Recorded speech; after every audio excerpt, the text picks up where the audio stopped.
Magnolia Pictures, Oscilloscope, Skate Kitchen, Above, and Madeline's Madeline are August's must-see indies.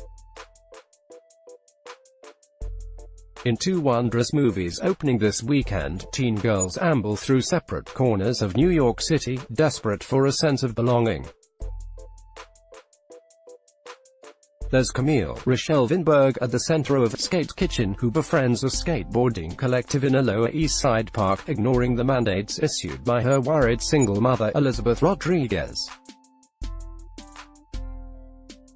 Elsewhere, there's Madeline, Helena Howard, a moody anti-hero of Madeline's Madeline, who taps into primal emotions upon joining a brownstone theater troupe that her worried mother, Miranda July, finds suspicious. These films, each extolled at Sundance earlier this year, share other similarities. Both are directed by women with proven indie clout.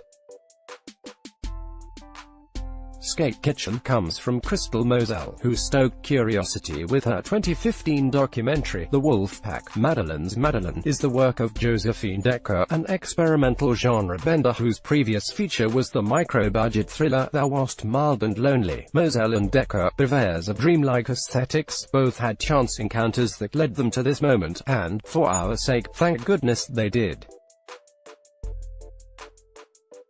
Moselle was riding the subway in Brooklyn one day when she overheard a pack of girls gabbing about tampons.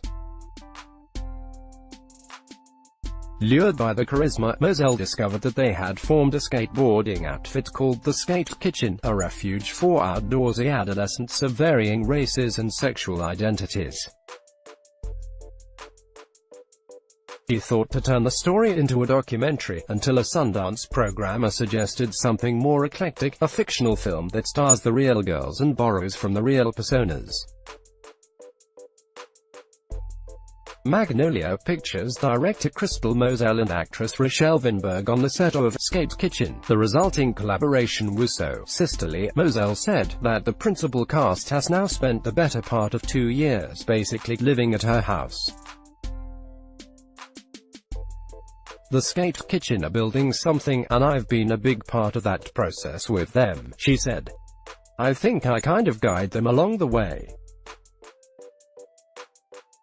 I take them around, we go out together. It's a very cool, unique friendship with these girls. Skate Kitchen revolves around an outsider who finds community among the shredders she watches on her Instagram feed. It's kids without the grit and disease. The girls' chemistry on screen is so natural that it sometimes borders on verite, even though Moselle, who generally shies away from working with professional actors, said the film is thoroughly scripted. She and the young performers took improv workshops to cultivate the story, a tactic also integral to Madeline's Madeline. That effort infuses Skate Kitchen with a lovely, evocative sense of discovery, as if we were cruising down the sun-splattered Manhattan streets alongside Camille and her new pals. But as much as Skate Kitchen focuses on New York, its essence is more Catholic. Youth culture is universal, Moselle said in a reflection that can also be applied to Lady Bird and 8th Grade, two other exemplary movies about teenage girls released in the past year.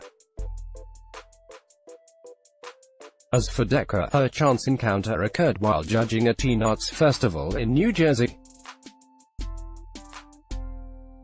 In walked Howard, a young thespian who performed a monologue from Blackbird. David Harrower's gutting play about a woman addressing the man who had sexually abused her at age 12. Decker was so moved by Howard that she rushed out of the room afterward to insist they someday work together. Around that time, Decker was seeking to make a movie about the nature of acting, specifically what it means to adopt identities other than your own. She'd been workshopping ideas with an improv group, but she didn't land on a central conceit until meeting Howard.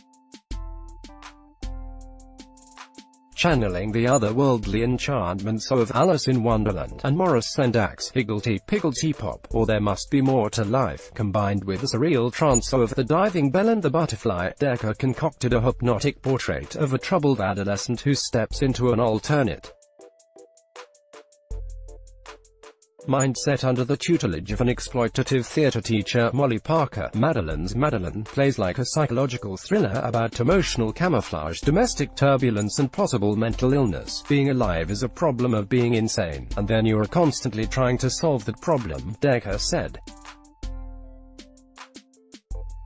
You either let yourself enjoy the parts of you that are wild and outrageous, or you suppress them, and that's not great. I don't think I'm easily quote-unquote shaken, but the irony is that it's all very much masking a deeper sense that I might just lose it at any second.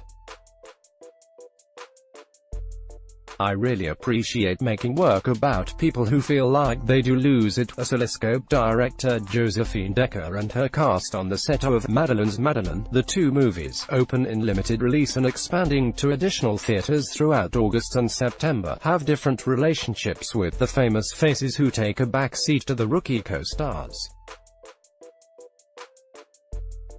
Jaden Smith enters Skate's Kitchen around the halfway mark, specifically because he had struck up a friendship with Vinberg after reaching out to her on Instagram. Moselle said she had no mandate to cast celebrities. With Madeline's Madeline, on the other hand, producers pushed Decker to find a few folks with a degree of commercial appeal.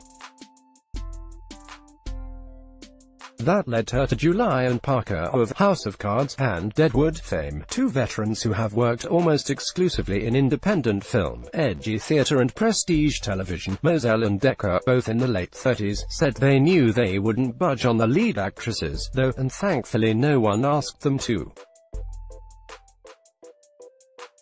Howard is a feral force as Madeline, and Vinberg brings a quiet ease to Camille, letting herself be upstaged by the rowdy extroverts populating Skate Kitchen. But the real stars of both movies are the hazy visuals that cast a spell over these feature-length hallucinations. Skate Kitchen and Madeline's Madeline end very differently, but they are woven together with the same gauzy search for meaning that every stripling experiences. It's a turning point we all relate to, when identity meets reality, Decker said. Your sense of self is in flux enough that then your identity suddenly feels projected upon by society, as opposed to coming out of you.